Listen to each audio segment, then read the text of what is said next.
Olá a todos! Hoje, dando continuidade em nosso estudo do Evangelho segundo o Espiritismo, como sugestão de leitura, capítulo 16, não se pode servir a Deus nem a Mamon. Item 8, desigualdade das riquezas. A desigualdade das riquezas é um dos problemas que inutilmente se procurará resolver, desde que se considere apenas a vida atual. A primeira questão que se apresenta é esta: por que não são igualmente ricos todos os homens? Não são por uma razão muito simples, por não serem igualmente inteligentes, ativos e laboriosos para adquirir, nem sóbrios e previdentes para conservar. É, aliás, ponto matematicamente demonstrado que a riqueza, repartida com igualdade, a cada um daria uma parcela mínima e insuficiente, que, supondo efetuada essa repartição, o equilíbrio em pouco tempo estaria desfeito pela diversidade dos caracteres e das aptidões, que, supondo-a possível e durável, tendo cada um somente com que viver, o resultado seria o aniquilamento de todos os grandes trabalhos que concorrem para o progresso e para o bem-estar da humanidade. Que, admitido desse ela a cada um o necessário, já não haveria o aguilhão que impele os homens às grandes descobertas e aos empreendimentos úteis. Se Deus a concentra em certos pontos, é para que daí se expanda em quantidade suficiente de acordo com as necessidades. Admitindo isso, pergunta-se por que Deus a concede a pessoas incapazes de fazê-la frutificar para o bem de todos. Ainda aí está uma prova da sabedoria e da bondade de Deus. Dando-lhe o livre-arbítrio, quis ele que o homem chegasse, por experiência própria, a distinguir o bem do mal, e que a prática do primeiro resultasse de seus esforços e da sua vontade. Não deve o homem ser conduzido fatalmente ao bem nem ao mal, sem o que não mais fora senão instrumento passível e irresponsável como os animais. A riqueza é um meio de experimentar moralmente, mas como ao mesmo tempo é poderoso meio de ação para o progresso, não quer Deus que ela permaneça longo tempo improdutiva, pelo que incessantemente a desloca. Cada um tem de possuí-la para se exercitar em utilizá-la e demonstrar que uso sabe fazer dela, sendo, no entanto, materialmente impossível que todos a possuam ao mesmo tempo, e acontecendo além disso que, se todos a possuíssem, ninguém trabalharia, com que o melhoramento do planeta ficaria comprometido. Cada um a possui por sua vez. Assim, um que não na tem hoje, já a teve ou a terá noutra existência. Outro que agora a tem, talvez não a tenha amanhã. Há ricos e pobres, porque sendo Deus justo como é, a cada um prescreve trabalhar a seu turno. A pobreza é para os que a sofrem a prova da paciência e da resignação. A riqueza é para os outros a prova da caridade e da abnegação. Deploram-se com razão o péssimo uso que alguns fazem das suas riquezas, as ignóbeis paixões que a cobiça provoca, e pergunta-se: Deus será justo dando-as a tais criaturas? É exato que, se o homem só tivesse uma única existência, nada justificaria semelhante repartição dos bens da terra. Se, entretanto, não tivermos essa vista apenas a vida atual e, ao contrário, considerarmos o conjunto das existências, veremos que tudo se equilibra com justiça.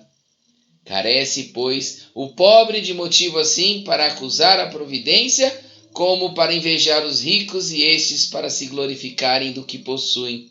Se abusam, não será com decretos ou leis santuárias que se remediará o mal.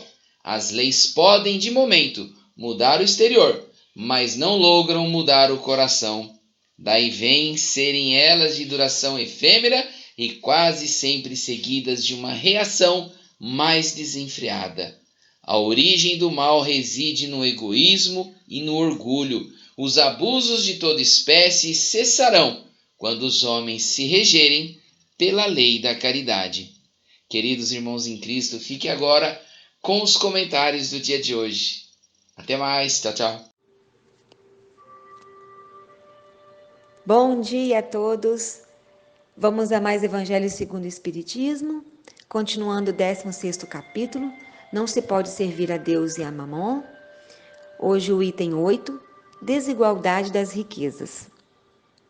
Antes de ler o Evangelho sobre esse tema, eu não tinha essa percepção, esse entendimento tão esclarecedor de como esse estudo de Kardec aborda importantes questões.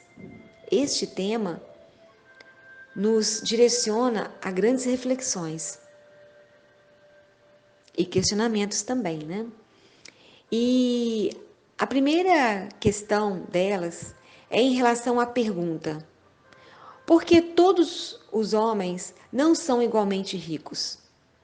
E a resposta é a única possível: porque não são todos igualmente inteligentes, ativos e laboriosos para adquirir, nem sóbrios e previdentes para conservar. E ele continua a afirmativa de que se a riqueza da terra fosse distribuída por partes iguais a nós, cada um receberia uma parte para se manter, uma parte mínima e até insuficiente, para que possamos pensar na construção. Supondo que isso pudesse ser feito, com certeza, em pouco tempo, essa igualdade deixaria de existir, em virtude das nossas diferenças.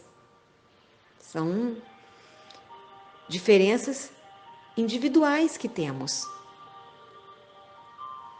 Uns aumentariam, outros gastariam na satisfação dos desejos, das necessidades materiais, das necessidades momentâneas, e em pouco tempo a desigualdade retornaria entre todos nós.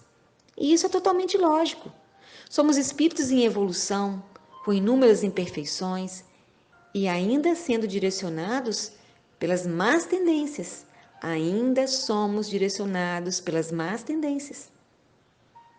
E Kardec continua: e supondo que se cada um recebesse somente o necessário para viver, haveria o aniquilamento de todos os grandes projetos, os grandes trabalhos que ocasionam o progresso e o bem-estar da humanidade. Pois desapareceria o estímulo que impulsiona as grandes descobertas e os empreendimentos úteis. Concluímos que Deus concentra a riqueza em alguns para que esses a expandam em benefício de muitos, nas diversas maneiras, atendendo às diferentes necessidades. Daí nos vem a pergunta sobre a concentração da riqueza em alguns. Por que Deus a concede a pessoas incapazes de fazê-la frutificar para o bem de todos? E isso, minhas irmãs e irmãos, são as provas e as expiações que necessitamos passar. Deus deu ao espírito o livre-arbítrio, através do qual faz o espírito a sua evolução, segundo a sua vontade nas experiências vivenciadas.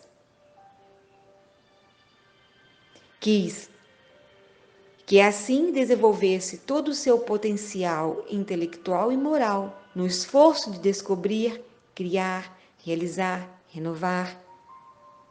É isso que Deus quer de nós.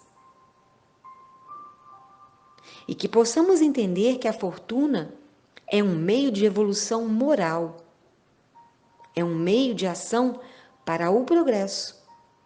E todos nós iremos experienciar esse momento em nossas reencarnações, para que possamos aprender a usá-la com inteligência e sabedoria. Se todos a tivessem ao mesmo tempo, ninguém trabalharia e a Terra não progrediria. É necessária a evolução dos espíritos e dos mundos materiais, essas experiências. Assim, todos nós aprenderemos a lidar com essas situações. Inclusive, muitos espíritos temem essa etapa pelas consequências já sofridas pelo mau uso que dela fizeram. E também existe outra reflexão para nós. Já que todos não podemos ser igualmente ricos, isso não quer dizer que sempre terá de haver a pobreza. Quando todos trabalharem visando o bem geral, ninguém viverá sem um mínimo que lhe permita satisfazer suas necessidades básicas: educação, instrução, saúde, alimentação, moradia e lazer saudável, vivendo com dignidade. Isso será conquistado pela humanidade que permanecerá aqui na Terra, quando o nosso planeta for um mundo de regeneração. E Kardec afirma que a pobreza na Terra é para uns prova de paciência e de resignação, da mesma forma que a riqueza é para outros prova de caridade e da abnegação. Nós já falamos sobre isso. Desse modo, fica bem claro que sem a lei da reencarnação, a desigualdade das riquezas não tem uma explicação no contexto do amor, da sabedoria e da justiça divina. Ela é justificada pela possibilidade e necessidade de que todos nós devemos ter essas experiências. Tanto a riqueza quanto a pobreza são experienciadas por nós, para o nosso desenvolvimento espiritual. Nas leis divinas não há privilégios nem favores.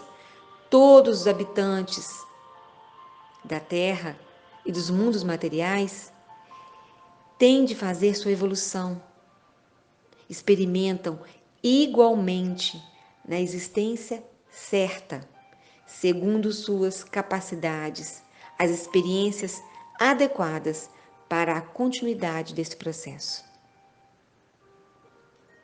O autoconhecimento e a autoeducação nos levam a usar os bens materiais no nosso desenvolvimento espiritual, bem como do mundo em que habitamos. Então, encerro hoje esta parte do Evangelho segundo o Espiritismo, desejando a todos um dia excelente, com muita paz, com muitas alegrias, e que Jesus possa nos acompanhar em mais esse momento. Que assim seja.